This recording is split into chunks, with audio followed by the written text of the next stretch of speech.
How to cancel your AutoDS subscription. Hello everybody, welcome back to my channel.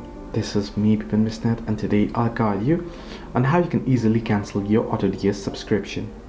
Well, the process itself is actually pretty simple and easy, so let me guide you through quick and easy with a video. First things first, in order to cancel your AutoDS subscription, you want to head into the AutoDS dashboard. Log into your account there. Once there, you want to simply go to settings for your account, right? You want to tap on settings and then you'll head into settings. There you'll get a list of options. You want to head into the option that says account and billing. Under account and billing, you want to click on cancel account. Down below you should be able to find the cancel account option. Then you can go ahead and tap on cancel account and go ahead and cancel the subscription. What happens when you cancel your AutoDS subscription? Your account will be automatically deleted. All listings and orders will be permanently deleted after 14 days.